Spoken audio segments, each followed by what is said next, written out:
안녕하십니까 성도 여러분. 오늘은 역대하 2장을 여호와의 이름을 위한 성전 건축이라는 제목으로 묵상하겠습니다. 먼저 역대상하 전체에 대한 서론적 이야기를 나눈 후에 본문으로 들어가겠습니다. 지난번 사사기를 묵상할 때 언급했듯이 마틴 노트라는 저명한 학자의 주장 이래로 흔히 구약 성경의 역사서는 크게 두 가지로 분류되는데요. 즉 신명기적 역사서와 역대기적 역사서입니다. 전자에는 여호수아, 사사기, 사무엘 상하, 열왕기 상하가 속하고요. 후자에는 역대기 상하와 에스라, 느헤미야가 속합니다. 신명기적 역사서라 칭한 것은 그것들이 모세오경의 마지막 책인 신명기서의 특징을 이어받고 있기 때문입니다. 곧 그 28장부터 30장에는 하나님이 주신 율법에 순종할 때는 복을 약속하신 반면 불순종의 죄를 범할 때는 저주, 곧 심판을 내리시겠다고 했는데요. 그 뒷부분에 나오는 죄와 그에 대한 심판이라는 두 단계를 기본 토대로 해서 이 신명기 역사서 저자가 그 책들을 집필하고 있기 때문입니다. 물론 그는 그러한 죄에 대한 심판이라는 경고만 하는 것이 아니라 회개와 구원이라는 희망적인 두 단계를 덧붙이지만 말입니다. 사사기에서 여러 차례 그러한 죄와 심판 그리고 회개와 구원이라는 총 4단계의 이야기 전개가 각각의 사사들에 대해 나타나는 것을 우리가 이미 살펴보았는데요. 그 책뿐만 아니라 여호수아와 사무엘 상하 그리고 열왕기 상하에도 마찬가지의 4단계가 이스라엘 백성과 왕들에 대해 적용되어 반복적으로 나오고 있습니다. 본문이 나오는 역대기 상하서의 사울과 다윗, 솔로몬으로부터 시작하여 시드기야로 끝나는 왕들 시대에 대한 서술이 사무엘 하와 열왕기 상하에도 똑같이 나오는데요.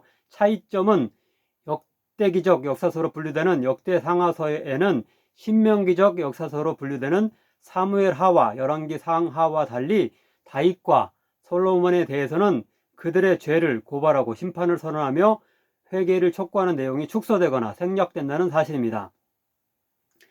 예컨대 다윗의 가장 심각한 죄인 자신의 부하 우리아를 죽게끔 하고 그 아내 밧세바를 빼앗은 죄와 그런 사건과 그에 대한 나단 선지자의 경고가 사무엘하 11장에는 나오는 반면 역대 상하에는 나오지 않습니다. 물론 그가 하나님을 거역하여 인구 조사를 시행한 죄에 대해서는 역대 상하에도 나오지만 말입니다. 또한 솔로몬의 가장 큰 죄인 통치 말년에 여러 이방 여인들을 후궁과 첩으로 삼고 그들이 들여온 이방신들을 함께 숭배한 일과 그로 인해 그의 아들 왕 때에 북이스라엘과 남유다의 분열의 심판을 받는 이야기가 열왕기 상 11장에는 나오는 반면 역대기 상하에는 생략됩니다. 그러한 차이점은 신명기적 역사서와 역대기적 역사서의 다른 시대적 정황에서 그 이유를 찾을 수 있는데요.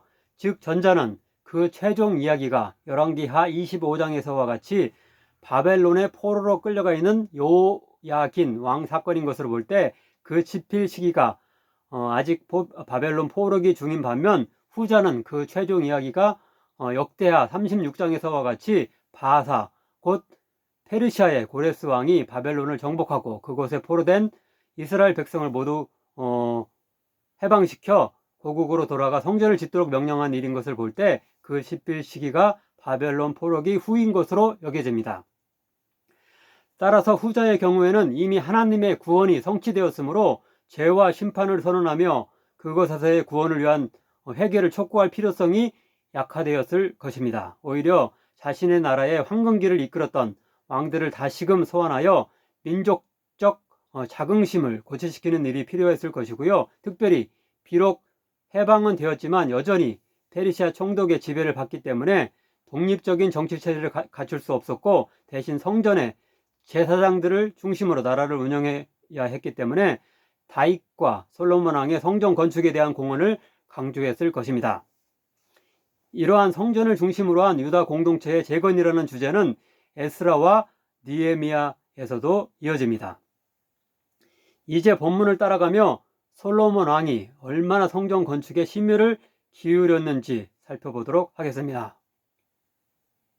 바로 앞에 1장에서 솔로몬은 단순한 정치적 지도자이기에 앞서 하나님 앞에서 신실한 영적 지도자였음이 기술되는데요. 즉 그는 아직 성전이 지어지지 않았던 때에 자신의 신하들과 백성들을 이끌고 기브온 산당에 가서 하나님께 무려 1000마리의 짐승을 제물로 드리는 정성스러운 일천번제를 드렸습니다. 그뿐만 아니라 하나님께 왕으로서 백성을 잘 재판할 수 있는 지혜와 지식을 달라는 요청을 하여 그분께 어여쁘게 여겨져 다른 복, 즉 부와 재물과 영광까지 더하여 받게 되었는데요. 단적으로 15절을 보면 왕이 예루살렘에서 은금을 돌같이 흔하게 하고 백향목을 평지의 뽕나무같이 많게 하였더라 라는 축복을 누리게 됩니다.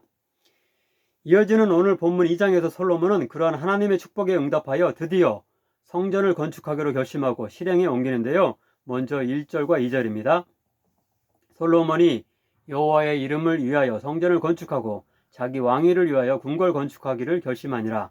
솔로몬이 이에 짐꾼 7만 명과 산에서 돌을 떠낼 자 8만 명과 이를 감독할 자 3,600명을 뽑고, 여기서 솔로몬 왕이 성전 건축을 궁궐 건축보다 우선시한 점이 인상적입니다. 역대하 8장과 열왕기상 6장, 7장을 보면 그가 총 20년 동안 양자의 공사를 했는데요. 먼저 7년에 걸쳐 성전을 지은 후에 이어지는 13년에 걸쳐 궁궐을 지었습니다. 물론 궁궐이 더 크고 따라서 더 오랜 기간이 걸렸겠지만 성전 건축을 그것보다 앞서 했다는 점을 높이 살 수 있는데요. 1절에 따르면 우리는 그것을 그가 여호와의 이름을 위한 일을 자기 왕위를 위한 일보다 앞세웠다고 말할 수 있습니다. 다음으로 3절부터 10절에는 솔로몬이 자신과 친밀한 사이였던 두로왕 후람에게 성전 건축에 필요한 재료들과 기술자를 보내주길 요청하는 내용이 나옵니다. 즉 그는 사절을 파견하여 정중하게 백향목과 잣나무와 백단목 등의 목재와 금속과 실 등을 그리고 이렇게 각종 목재 등을 두루 잘 다룰 줄 아는 공예 장인을 보내줄 것을 요청합니다. 여기서 솔로몬이 성전을 얼마나 귀하게 여겼는지를 보여주는 대목이 있는데요. 5절과 6절 그리고 9절입니다.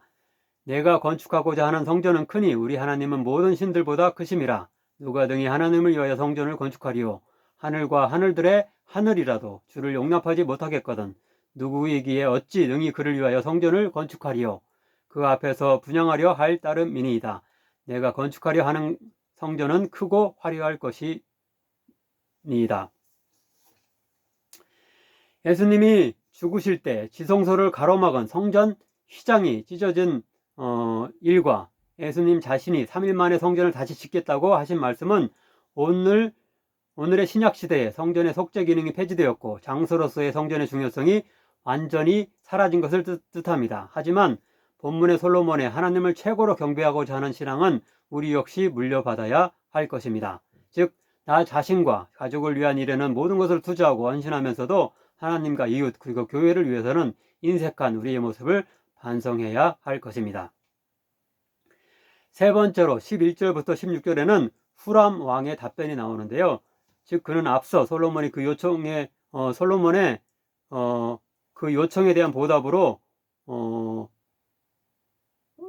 솔로몬이 이렇게 보내겠다고 이렇게 약속한 그런 곡식을 반드시 보내줄 것을 확인하는 가운데 자신도 솔로몬의 요청대로 해줄 것을 약속하고 제목을 보낼 구체적 방식까지 알려줍니다. 6장 32절 33절을 보면 유대인뿐만 아니라 이방인 역시 여호와의 이름으로 성전에 와서 기도할 때 응답해달라는 솔로몬의 기도가 나오는데요. 이방왕 후람은 성전을 짓는 일을 기꺼이 돕는 공헌을 했던 것입니다. 열왕기상에서 그는 후람이 아니고 히람이라고 불리기도 하는데요. 흥미롭게도 이방왕 후람이 보낸 공예 장인의 이름 또한 4장 16절을 보면 후람인데요. 그 또한 성전 여러 공예 작업을 주도하여서 큰 공헌을 했습니다. 더욱이 마지막 구절인 17절, 18절에 나오듯 성전 건축에 동원된 대부분의 일꾼이 이방인이었는데요. 그들은 솔로몬이 인구 조사할 때 확인되었던 이방인 15만 3,600명이었습니다. 그중 7만 명은 짐꾼이었고 8만 명은 벌목을 담당했으며 나머지 3,600명은 감독 역할을 했습니다. 열왕기상 5장을 보면 유대인도 3만 명이 부역에 동원된 것으로 보이는데요. 그보다 5배 이상 많은 15만 명의 유다 거주 이방인이 성전 건축에 공헌한 것입니다. 이 사실은 솔로몬 당시 유다 왕국에 이방인들이 그렇게 많이 몰려와 살 만큼 솔로몬의 시대가 태평성대를 누렸음을 의미합니다.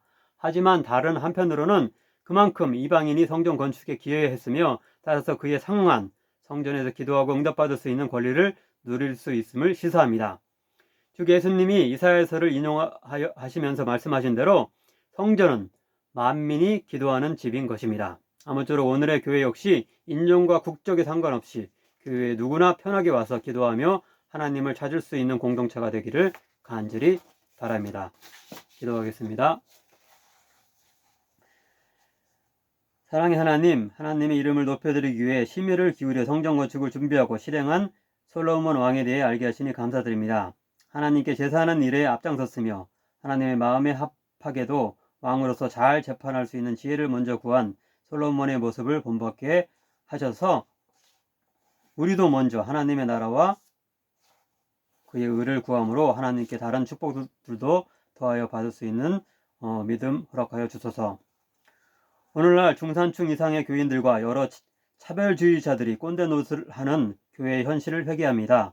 예수님의 말씀처럼 만민이 기도하는 집으로 변화되게 하소서. 예수님의 이름으로 기도하옵나이다. 아멘.